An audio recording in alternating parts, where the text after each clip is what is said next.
Fala, meu guri! Essa é a segunda parte da nossa aula sobre Arcadismo 2, o arcadismo brasileiro. E na primeira parte desta aula, falamos do contexto histórico que estava rolando no Brasil ali em 1700, né? E falamos da lírica Arcade, né?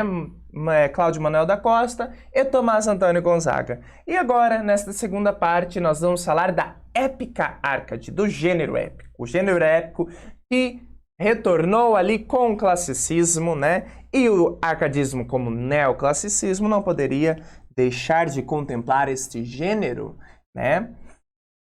Então, vamos falar agora de épica. E Cláudio Manuel da Costa também escreveu um texto de gênero épico denominado Vila Rica. Vamos ler aqui. Se você não sabe quem é Cláudio Manuel da Costa, já volta aí para a primeira parte desta aula que eu falo quem ele é. Certo? Um autor muito importante desta época, ok? Você não pode sair deste vídeo sem saber quem que é Cláudio Manuel da Costa. Fechou? Vila Rica, de autoria de Cláudio Manuel da Costa, é a obra composta de 10 cantos, lembra que é o texto épico, né? Que tem um herói que fala de um feito grandioso, é um poema em verso, é longo, tá certo? Então, 10 cantos. Né? Versos decassílabos, a medida nova aqui, dividido em 5 partes, né, gente? Como as epopeias clássicas, né? As estrofes são irregulares. Estudiosos veem mais valor histórico do que na composição.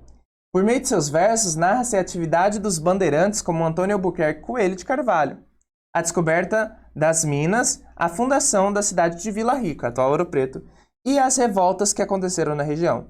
Observa-se uma semelhança com o estilo desenvolvido por Camões em Os Lusíadas, ok? Estrofes irregulares também são uma prenúncia do romantismo, né? Neoclassicismo, vocês já sabem, é a perfeição métrica, né? Mas os nossos brasileirinhos que já estão próximo do romantismo já estão aí adiantando algumas características, ok? As estrofes irregulares, lá no Tomás Antônio Gonzaga, em sua sátira Cartas Chilenas, temos também a ausência de rimas, são características muito caras ao romantismo e que esses caras já estão adiantando, ok? Então vamos lá, vamos ler Vila Rica. Eu quero que você perceba essa semelhança com Os Lusíadas, tá? Esse é o começo, começa bem assim o poema, tá? Cantemos-mos a fundação primeira da capital das Minas, onde inteira se guarda ainda e vive ainda a memória, que enche de aplausos de Albuquerque a história. Tu, pátrio Ribeirão, que em outra cidade deste assunto a meu verso na igualdade, de um épico transporte, hoje me inspira, mais digno influxo, por quem entoa a lira.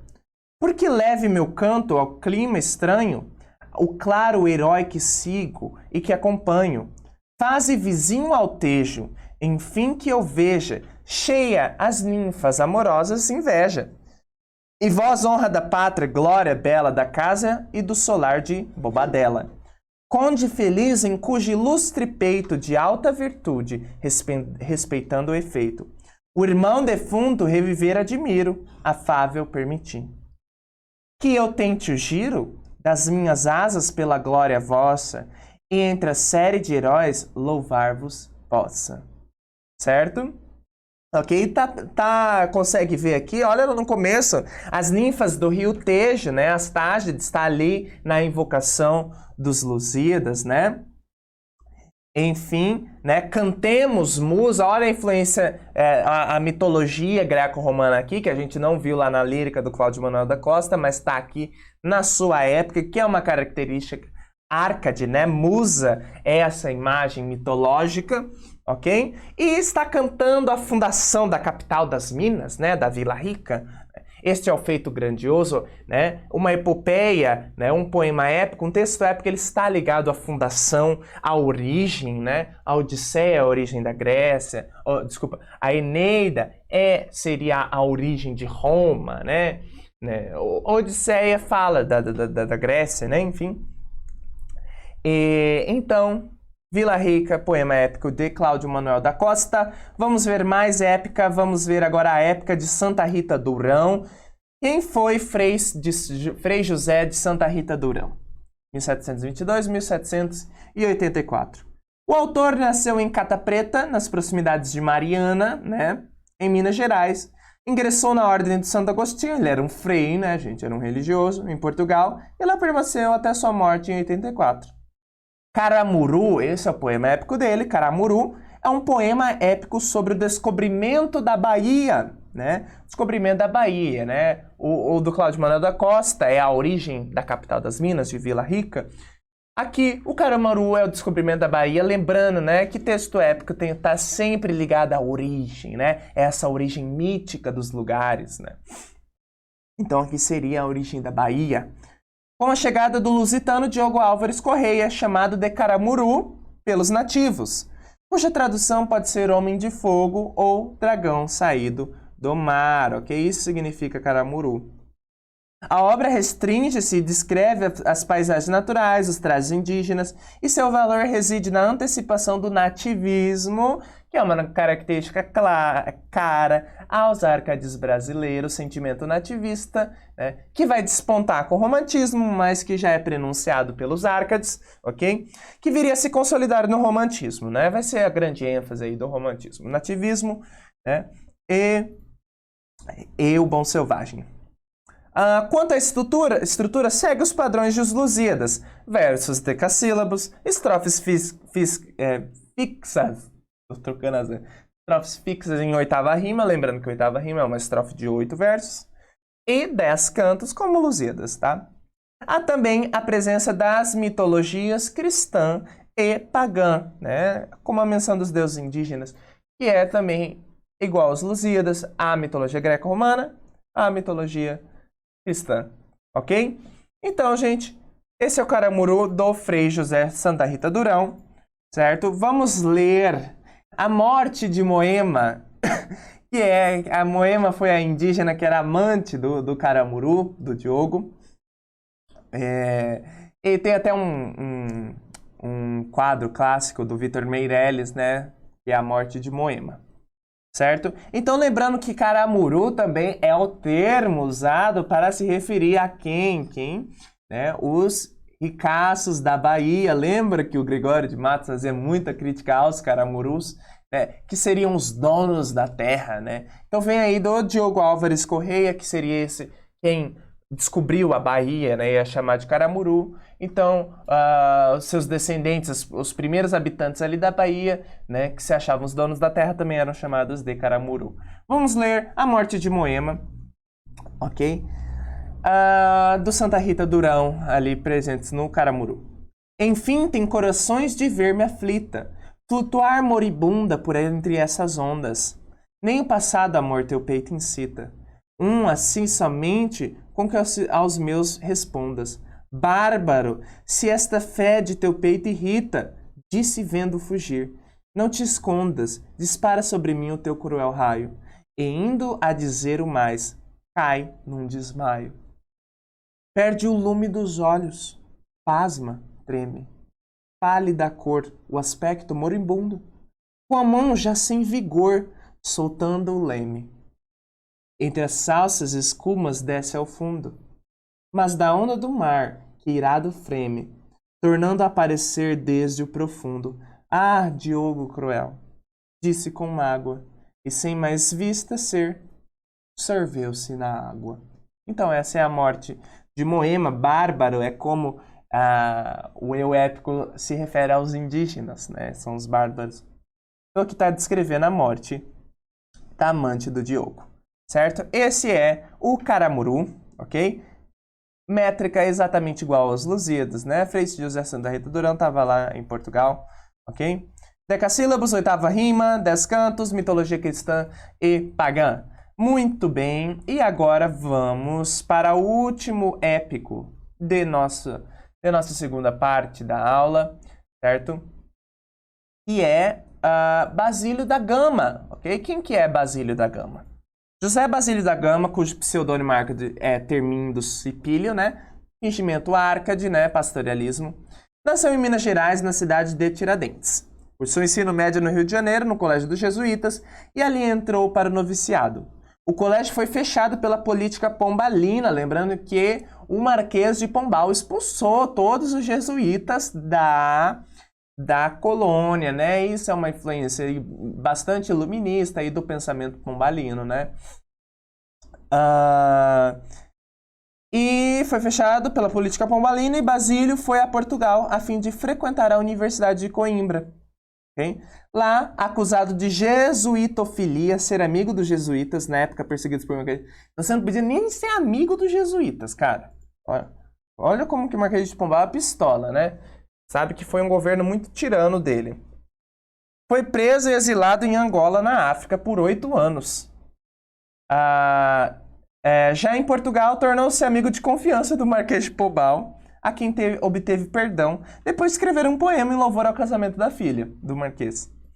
Nessa ocasião, compõe o Uruguai, poema que trata da Guerra dos Sete Povos, né? Guerra dos Sete Povos das Missões, os quais, sob o comando do padre Lourenço Balda, rebelaram contra o Tratado de Madrid. Você se lembra do Tratado de Madrid? Você vai estudar melhor em História, ou deve estar estudando nesse momento. Que foi aquele acordo feito entre Portugal e Espanha para dividir as terras ali da América do Sul. Né? E esses povos ficaram sobre o domínio português, né?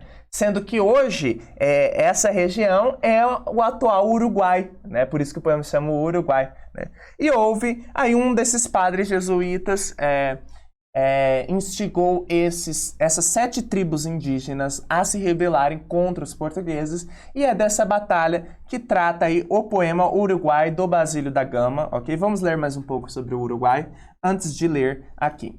O poema narra os episódios finais da batalha das tropas portuguesas contra os indígenas dos 7 povos das Missões. E tinha como meta atacar a Companhia de Jesus e exaltar a vitória do poder militar europeu, né? É óbvio, política pombalina, né, era contra os ideais jesuítas, né? E a revolução, essa inconfidência aí dos indígenas, foi instigada por um padre jesuíta. E exaltar a vitória do poder militar europeu, o que muito agradava o Marquês de Pombal, óbvio, né? A obra afasta-se do modelo camoniano, isso é interessante, né? A gente viu ali Cláudio Manuel da Costa, Frei Santa Rita Durão, né? Sempre fazendo referência ao próprio Camões, usando a mesma estrutura dos Lusíadas. Agora essa não, é diferente, né? Do Basílio da Gama. Além de escrever um episódio histórico recente, ocorrido há cerca de 10 anos da data da primeira publicação, ainda é dividido em 5 cantos, sem estrofação, gente, é direto, é uma batida. E composto em versos decassílabos, medida 9, brancos e sem rima. Olha só o prenúncio do romantismo. Versos sem rimas, versos brancos, né? Vai despontar aí com romantismo, e os caras já estão adiantando. E que expressa o procedimento Árcade em favor da simplicidade nas formas de expressão. Basílio da Gama passa a adotar diálogos. Olha, tá vendo os diálogos, né? Já vimos ali lá no Tomás Antônio Gonzaga em suas cartas chilenas. Recurso comumente explorado nos romances românticos do século XVIII. Então, os diálogos vão ganhar grande ênfase no romantismo, mas eu já te disse que os brasileiros estão adiantando aí o romantismo, né? Entre seus personagens destacam Gomes Freire de Andrade, o herói português, Padre Lourenço Baldo, vilão jesuíta, né, que instiga a inconfidência, que instiga, né, a revolução, Cacambo, chefe indígena, e Lindóia, a heroína indígena. Ainda que apresente 5 partes tradicionais da epopeia, proposição e invocação, dedicatória, narração e epílogo, está ali no Cláudio Manuel da Costa, em sua Vila Rica, está no Santa Rita Durão, está no Basílio da Gama, segue o modelo clássico das epopeias. Querendo ou não, é um texto épico, né, gente? Não tem estrofação, como os Lusíadas, não tem rima, né? Mas ainda está em versos decassílabos, tá certo? Então aí você já vê a mistura, né? Já é clássico e já é meio romântico, né? Então tá na transição. Vamos ler aí o comecinho do Uruguai, tá certo? Já começa ali na batalha, na guerra. Vamos ver aqui. Canto primeiro. Fumam ainda nas desertas praias lagos de sangue trépidos e impuros, em que odeiam cadáveres despidos pastos de corvos. Dura ainda nos vales o rouco som da irada artilharia. Musa, honremos o herói que o povo rude subjugou do Uruguai e no seu sangue dos decretos reais lavrou a afronta. Ai, tantas custas, ambição de império, e vós, por quem o Maranhão pendura, rotas, cadeias e grilhões pesados, herói e irmão de heróis, saudosa e triste. Se a longa a vossa América vos lembra, protegei os meus versos, possam tanto acostumar ao voo de novas asas. E que um dia vos leve, desta sorte medrosa, deixe o ninho, a vez primeira, a águia de que depois foge à humilde terra, e vai ver de mais perto no ar vazio, o espaço azul, onde não chega o raio. Certo? Então tá aí já descrevendo a cena da batalha na praia, né? Os corpos caídos, os lagos de sangue trépido, né? Olha aqui a presença da musa, da mitologia greco-romana, né? É texto épico, né, gente? E é uma característica cara ao arcadismo no sentido geral. Então esse foi o Uruguai, do Basílio da Gama. Com isso nós encerramos a segunda parte desta aula, né, que falamos da épica Árcade. E aí, a primeira aula falamos do contexto, das características e da lírica Árcade, né? Então, antes de finalizar, como é muito comum, eu vou deixar a vocês uma frase desta época de alguém. É uma frase do Tomás Antônio Gonzaga, ok? E que reflete, né, o lema Árcade, Carpe Diem. Mas quando a gente fala de Carpe Diem, a gente fala, vamos aproveitar a vida, vamos parar de estudar, parar de trabalhar e aproveitar doidado e curtir o dia, mas não, presta atenção nessa frase do Tomás Antônio Gonzaga. Aproveite-se o tempo aproveite-se antes que o tempo faça o estrago de roubar ao corpo as forças e o semblante a graça, né? Então aproveite-se, né? Antes que você não tenha mais força, antes que o semblante, a sua face já não tenha mais graça, né? Então, mas nesse sentido, meu jovem concurseiro, é para aproveitar a sua juventude e fazer algo de bom da sua vida, né? E fazer algo construtivo, certo? É nesse sentido que o Tomás Antônio Gonzaga fala de aproveitar a sua força. E se você está aqui, né, estudando para esse concurso, é porque você entendeu realmente o Carpe Diem. É aproveitar o dia, mas aproveitar com substância, né? Com sentido, né? E não só perder o seu tempo, perder a vida, que logo logo as forças acabam, o semblante perde a graça e o que você fez. Tá certo, meu guri? É isso aí. Muito obrigado e até a próxima aula aqui.